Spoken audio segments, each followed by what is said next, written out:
Sibiya kenne lubbutiya ya sabako akkanarraa deemega barako. Wareegama Dhookate seenaa burqaa Sawaa iddoo awwalcha Qabrii Jahaatamaa. Ashama harka fuune akkam jirtu daawwattoota fi dhageeffattoota hordoftoota miidiyaa walabummaa Oromiyaa kabajamu guyyaan har'aa Kamisa Hagayya 13/2026 miidiyaa walabummaa Oromiyaarraa Seenessa wareega Dhookate seenaa burqaa Sawaa iddoo awwalcha Qabrii Jahaatamaa. Sagantaa wareegama Dhookate qabannee dhiyaannee jirra. Seenessa kana waliin Anduniyaa Oromootiin. Burqaa Sawaa iddoowwan seena qabeessa taateewwan sirna gabroomsaa fi injifannoo waaraa sirna gabroomsa irratti fincilaa turan hedduu qabdi. Akkasuma lafa boba'aa yookiin gaaziin keessatti argamuudha. Seenaan gaarii fi hamaan keessatti raawwatamanii jiran. Sababa kana kan ta'u inni ijoon moggaasa maqaati. Burqaa Sawaa maqaa biraa fokkisaa namni keenya kiristaanaa fudhachuu didan lafa kiristaanaa kaasuun maqaa kiristaanummaa maqaa Shawaa Barrii jedhu itti moggaasan. Barri bara 1974 ture.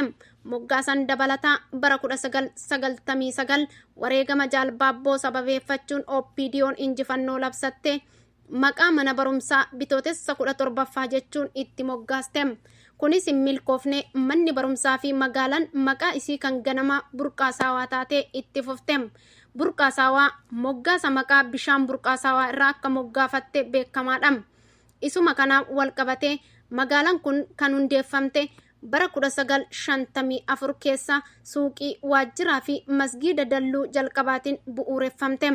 Qabeenya hedduu horachuuf namoota iddoo garaagaraa keessummeessuu jalqabde.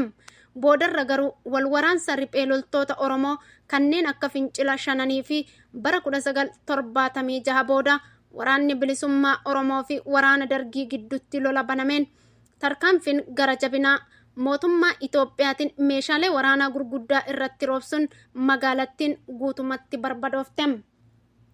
Burqaa Sawaa iddoo awwalcha jaal murataa raamis jaal baabboo jaal caccabsaa jaalluu yookiin Ahmad Abdishoo jaal kulloo jaalataa jaal boonsisaa raamisii fi qabsaa'onni hedduun irratti wareegamanidha.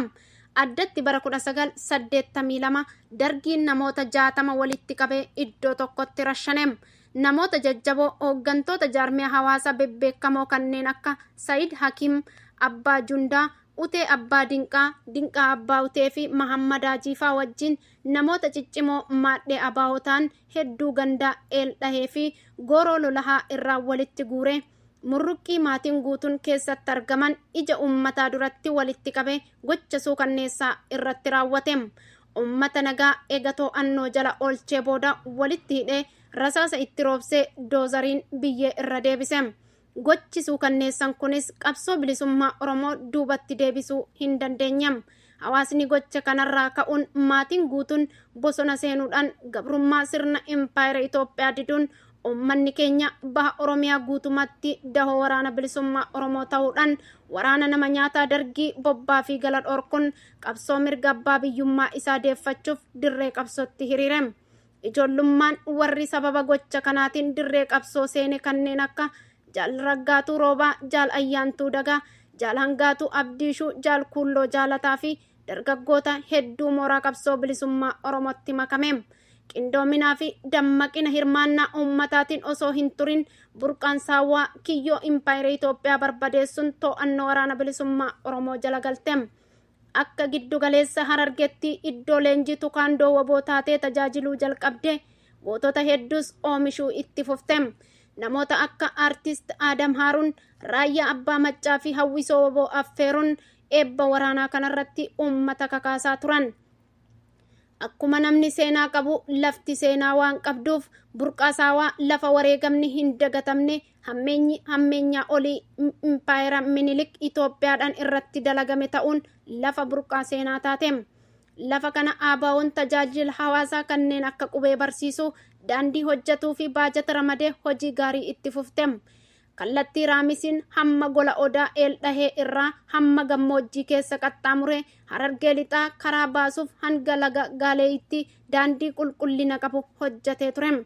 Iddoowwan mijataa qubsuma waraanaa fi histooraa kuusa meeshaalee waraanaa gochuun meeshaalee waraanaa asirraa hanga Baalee, Arsii, Harargee lixaa fi iddoo hedduu raabsaa turte.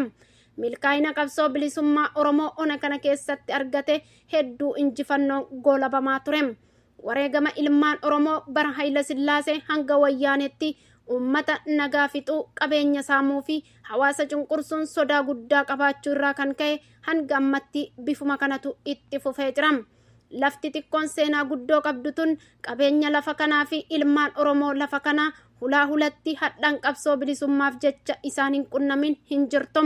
Kun fakkeenyuma gaarii nuuf ta'a jennee kaafne malee godaannisni seenaa guutuu Oromiyaa manneen warra abbaa Oromoo hunda keessatti waan Oromoon ta'e qofaaf laalaa dhukkubbii Itoophiyaanistoota nurra ga'e laayyoo miti. Lafaa fi qabeenya osoo hin hafin gidiraan ilmaan Oromoo keessa jiran dubbatamee hin dhumamu. Har'a ammoo tiksitoonni Itoophiyaa keessa fi alaan wal qindeessuudhaan sirna gita bittoota naftanyaa kan afaan Oromoo dubbatuun dulli hiriyaa hin qabne Oromoof Oromiyaa irratti banamee jira. Oromiyaa fi sabboonummaa Oromoo dubbachuun qaanyii yookiin akka xiqqeenyatti ilaalamaa jira.